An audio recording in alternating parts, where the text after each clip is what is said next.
She dreamed of adventure, of life on the road, of sharing her journey with the world. But Gabby Petit's story, one that began with beauty, freedom, and love, ended in tragedy, sparking a national conversation about domestic violence, missing persons, and the power and danger of social media.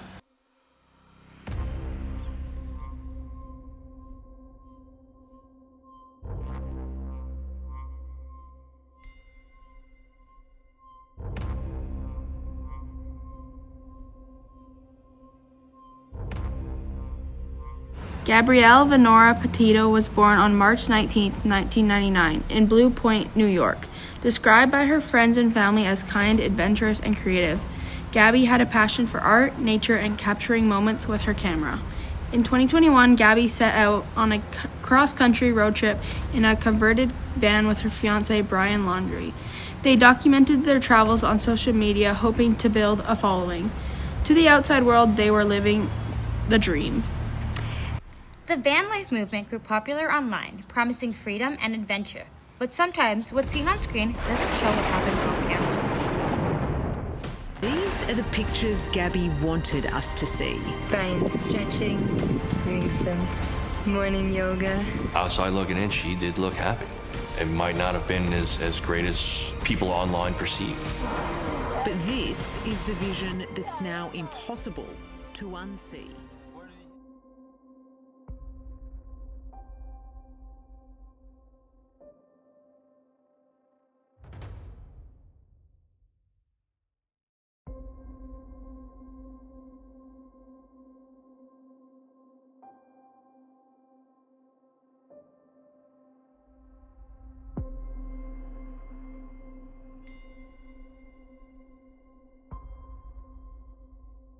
In early August, the couple visited national parks across the U.S., but tensions were reportedly growing. On August 12th, Moab, Utah police stopped Gabby and Brian after a witness reported a domestic dispute. Gabby was visibly upset, but no charges were filed. The incident raised red flags in hindsight, signs of emotional distress, and conflict, and potential I'd like abuse. to report a domestic dispute. Florida with a white van, Florida license plate, white land. We drove by and the gentleman was slapping the girl. He was slapping her? We can see Gabby is visibly distressed, crying and talking about having anxiety being away from Brian, whereas Brian was sat in the car looking calm and cool. He was able to talk to the police, coming up with the story about how Gabby was the one causing the issue. The police then decided that Brian was then a battered man, instead of looking into the deeper picture that maybe something was wrong.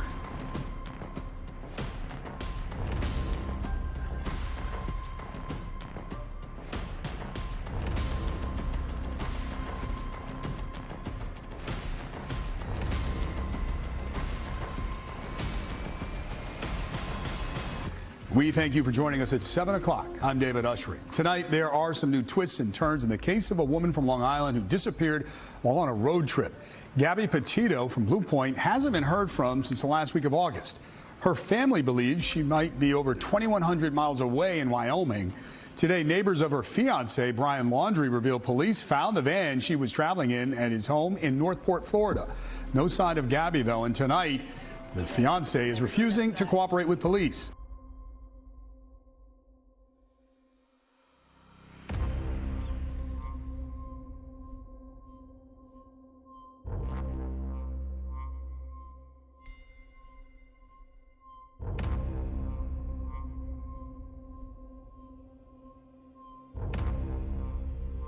In late August, communication with Gabby's family stopped. Brian returned to Florida alone on September 1st, driving the van they had shared.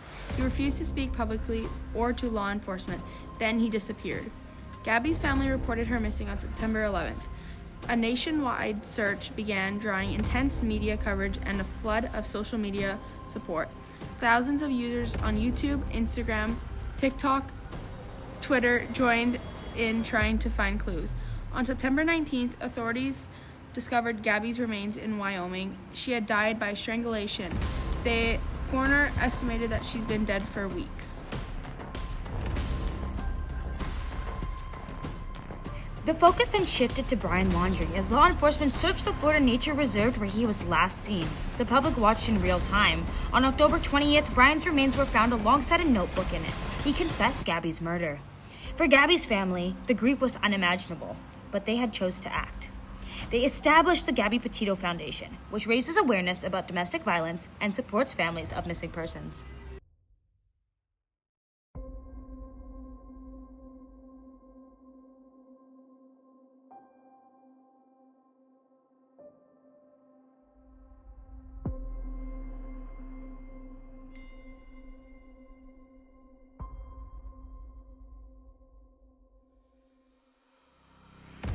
Here's what Gabby's mother has to say about the whole situation, her conspiracies, her thoughts, and how she feels about her daughter's untimely death. The whole thing has been strange from day one. Yeah. It's all around those parents. It's all around his parents. And I will say straightforward, I don't think he killed himself. I think either his father did or she did. I have no problem saying that. That's just my opinion. Okay. It's not a fact, it's an opinion, but... Were they able to identify a cause of death for him, or no, since... They said suicide. Okay. Yeah. Why do you think one of the parents would want to have killed him?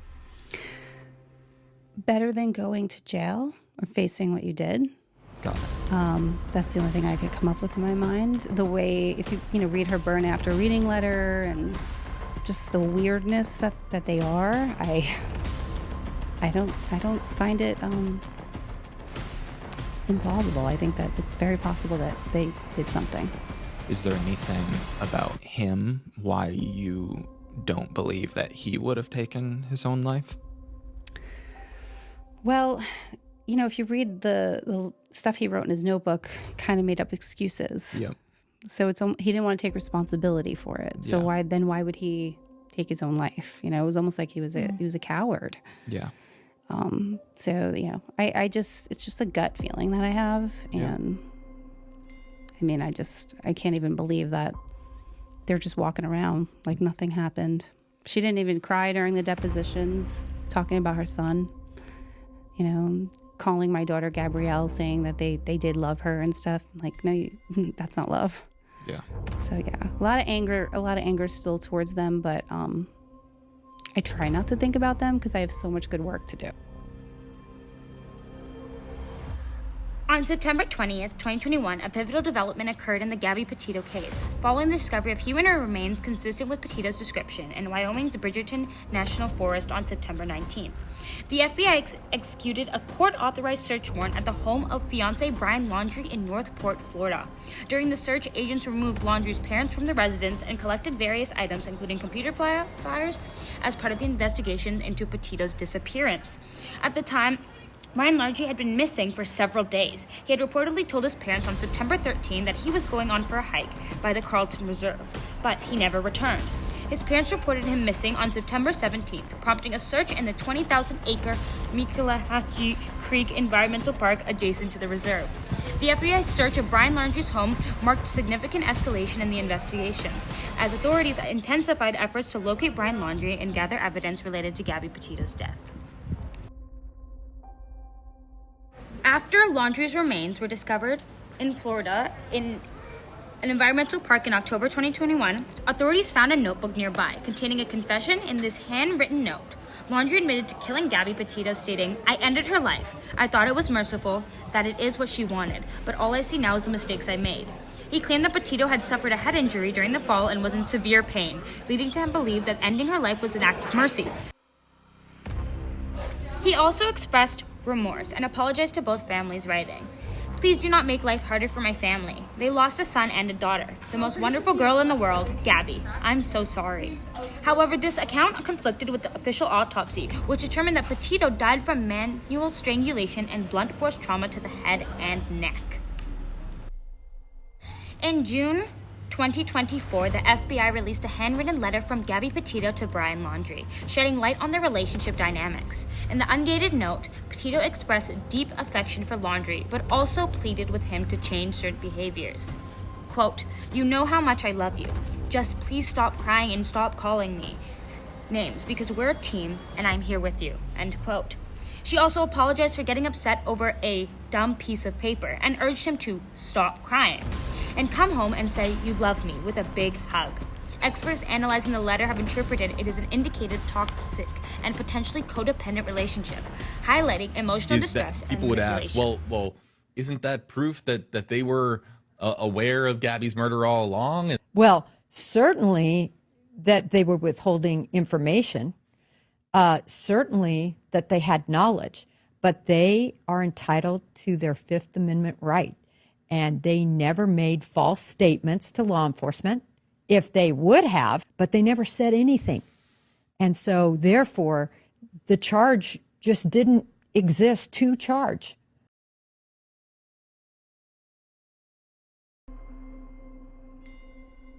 Gabby Petito's life was full of promise. Her story is not just a tragedy, it's a call to action, to notice the warning signs, to speak out, to support victims and survivors, and to ensure that no one is invisible. If you or someone you know is experiencing abuse, call the National Domestic Violence Hotline. That's 1-800-799-SAFE.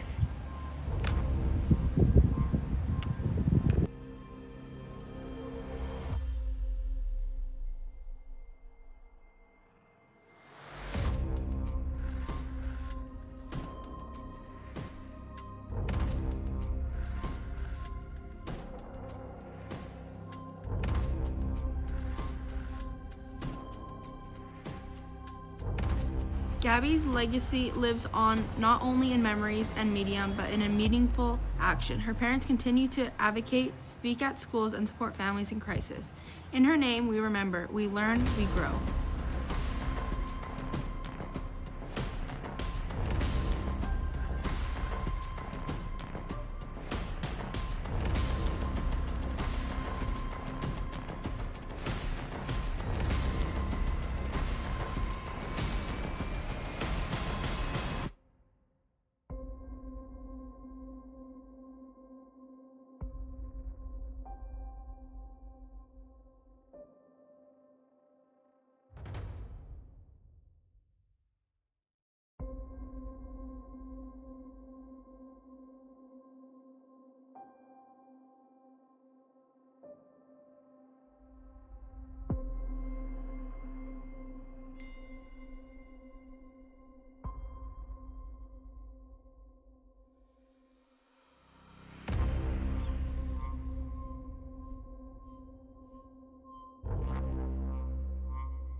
Here's what Brian Laundrie's sister and brother-in-law had to say about the situation of Gabby Petito's murder, and their parents might be involved. While his parents weren't prepared to say what they knew about Gabby's murder, Brian's sister Cassie did speak out. We want to know what the hell. We have fully cooperated with the police since September 11th when they called. We are just as upset, frustrated, and heartbroken as everybody else. And like everyone else, Cassie was questioning her mum and dad. I am losing my parents and my brother and my children's aunt and my future sister-in-law on top of this, and you're not helping. Why your parents? Why your parents? You're talking about Christmas. They're not talking to us either. Why aren't they talking to you guys? If I knew, I would say. I don't know. Do you think they're involved, your parents? I don't know. You don't know? We know. You're not involved? We have literally been finding everything out with the news like everybody else.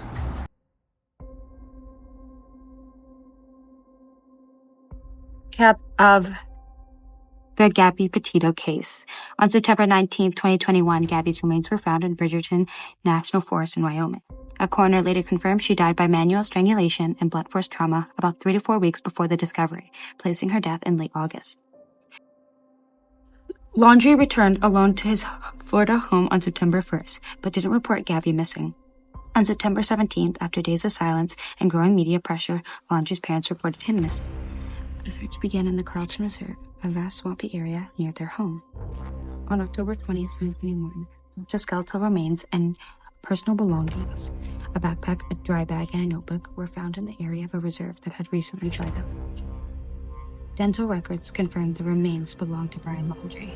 The autopsy concluded Laundrie died from a self-inflicted gunshot wound to the head. confessions in Laundrie's notebook. In a notebook found near his body, Laundrie admitted to killing Gabby, claiming that it was mercy killing after she fell and was injured. He expressed his remorse, but also tried to justify his own actions. The FBI publicly released the excerpts of his confession and concluded that there was no other individuals involved in Gabby's death. The FBI then closed the case in January 2021 and 2022. The FBI stated that the investigation did not identify any other individuals, other than Brian Laundrie, directly involved in the tragic death of petith. Gabby's parents filed a civil lawsuit against the Laundries, alleging they knew their son had killed Gabby, and they tried to shield him from law enforcement. A separate lawsuit was also filed against the Moab, Utah Police Department for failing to act appropriately during August 12th traffic stop, where Gabby showed signs of abuse. Gabby's case brought something else into the spotlight: how much attention some missing persons cases get compared to others. Many pointed out that hundreds of Indigenous and Black women go missing each year without the same media focus. The term missing white woman syndrome resurfaced. It's a painful reminder that not all lives are treated equally in the eyes of the public. It also regenerated conversations around domestic violence. According to the National Coalition Against Domestic Violence, nearly 1 in 4 women in the U.S. have experienced severe violence from a partner.